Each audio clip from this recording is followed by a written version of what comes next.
Assalamu alaikum everyone. Welcome to a new module on foreign policy of Pakistan and Pakistan's relations with its neighbors. अच्छा, ये topic जो है ये IR के अंदर भी आता है और आईआर तो सारा है ही ये सब्जेक्ट और उसके अलावा करंट अफेयर्स के अंदर भी बहुत सारी चीज़ें आती हैं। चनांचे इसके बाद से हम जो भी पढ़ेंगे वो आपके पाकिस्तान अफेयर्स और करंट अफेयर्स दोनों के लिए वैलिड होगा। इसके डिफरेंट पार्ट्स होंगे और सबसे पहला पार्ट है फॉरेन पॉलिसी ऑफ पाकिस्तान। अब ये जो लोग आईआर की तैयारी करते हैं वो तो बहुत ज़्यादा डिटेल के साथ पढ़ते हैं और उसके अलावा और मुल्कों की फॉरेन पॉलिसीज़ भी डिटेल के साथ पढ़ते हैं। लेकिन जो लोग सिर्फ पाकिस्तान अफेयर्स की तैयारी कर रहे हैं उन्हें फॉरेन पॉलिसी सिर्फ कुछ ख़ास एंगल से तैयार करनी होती है। तो हम वो वाले एंगल्स डिस्कस करेंगे यहाँ पर। सबसे पहले तो ये है कि कोई पॉलिसी क्यों बनाई जाती है। कोई पॉलिसी इसलिए बनाई जाती है ताकि लोगों को पता हो कि हम किस तरफ चल रहे हैं। मिसाल के तौर पे हम कहते हैं कि हमने इसराइल को तस्लीम नहीं करना, ठीक है। तो वो किस लिए हम कहते हैं? क्योंकि हमने एक पॉलिसी बनाई है कि हम मुसलमान मुल्कों के साथ होने वाले तशद्दुद में उनके साथ रहेंगे, ठीक है।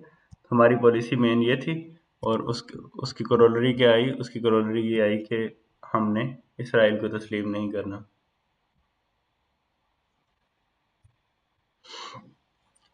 पॉलिसी जो है वो गाइडिंग प्रिंसिपल्स के साथ होती है। हमने देखा था अपने लाइव सेशन के अंदर कि कॉन्स्टिट्यूशन जो है, कॉन्स्टिट्यूशन ये एक स्टार्ट के अंदर आर्टिकल 31 से लेकर 40 तक आपको प्रिंसिपल्स देता है पॉलिसी के।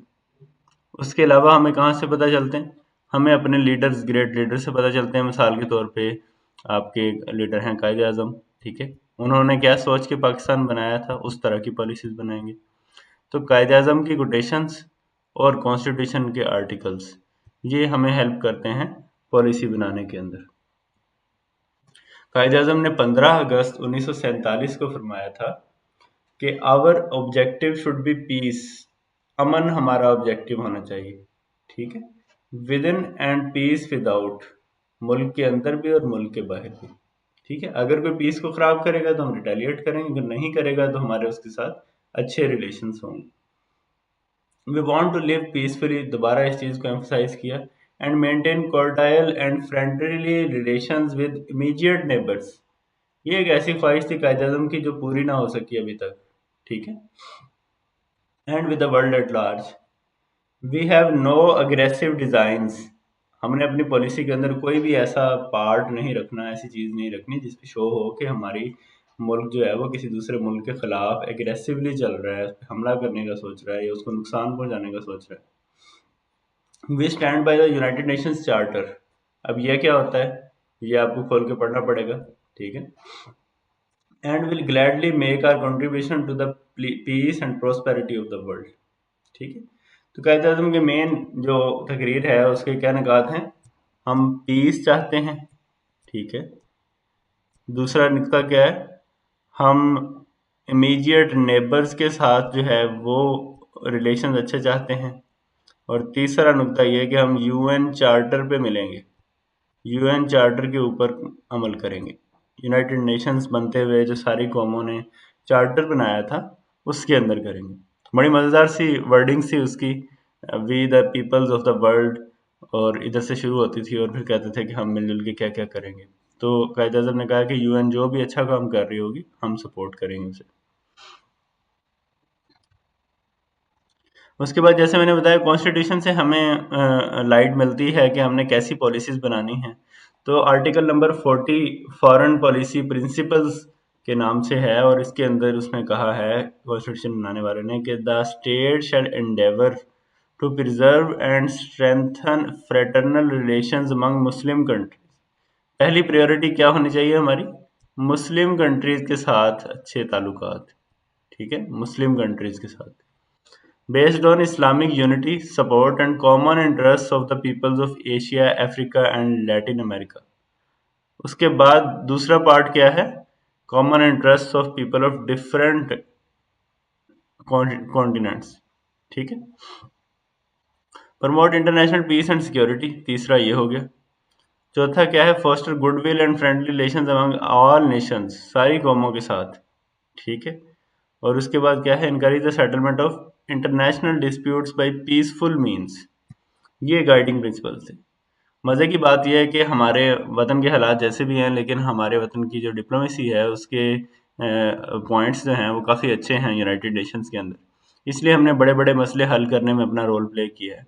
उनमें एक मसला था तुनीसिया की आज़ादी का। तुनीसिया एक इस्लामी मुल्क था, ट्यूनिस जिसे कहते हैं उर्दू में, और ये फ्रेंच के कब्ज़े में था, ठीक है।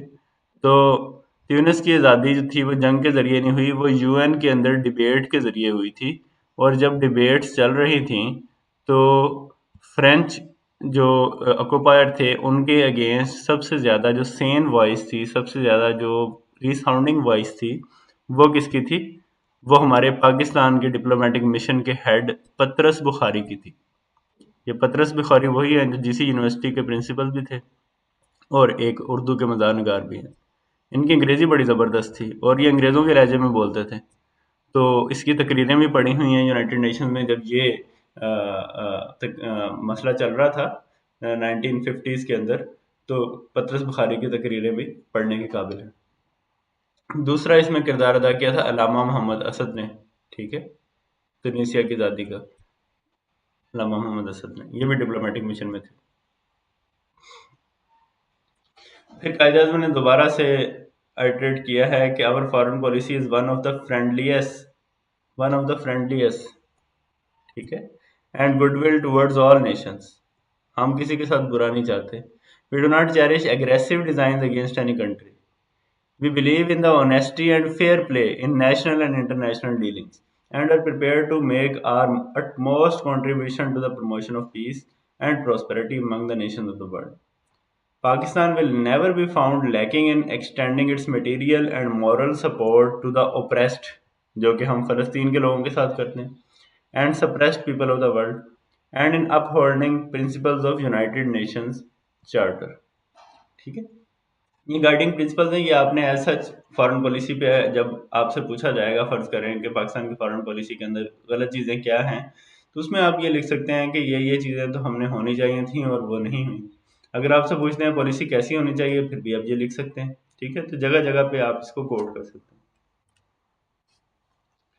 पाकिस्तान की जो फॉरेन पॉलिसी है उसकी अपनी वेबसाइट, फॉरेन सर्विसेज की, फॉरेन अफेयर्स पाकिस्तान की जो वेबसाइट है उसके ऊपर ये वाले ऑब्जेक्टिव्स उन्होंने लिखे हुए हैं, हमारी पॉलिसी के क्या ऑब्जेक्टिव्स होंगे, इससे फ़ायदा क्या होगा। पहला इन्होंने काम ये करना है कि promotion of Pakistan as a dynamic, progressive, moderate and democratic country, ठीक है। इन चार चीज़ों की लोगों को, दुनिया के लोगों को बताना है, ये सबसे मेन ऑब्जेक्टिव है। उसके बाद safe guard of national security and geo strategic interest, दूसरा ये इंपॉर्टेंट है। तीसरा consolidation of commercial and economic linkages operation, के अपने मुआशी मफादात का तहफ़्फ़ुज़ करना, ठीक है। सबसे पहला क्या है, इमेज का तहफ़्फ़ुज़ करना। दूसरा क्या है, सिक्योरिटी का तहफ़्फ़ुज़ करना। तीसरा क्या है, इकोनॉमी का तहफ़्फ़ुज़ करना। और चौथा ये है कि पाकिस्तान की जो डायस्पोरा है, बाहर के मुल्कों में रहने वाले लोग हैं पाकिस्तानी, उनका तहफ़्फ़ुज़ करना, उनके साथ ज़्यादती ना हो, उनकी गवर्नमेंट जो है वो हमारे पाकिस्तानियों के साथ ज़्यादती ना करे। ये भी एक बड़ा काम होता है, ठीक है, जो किया जाता है।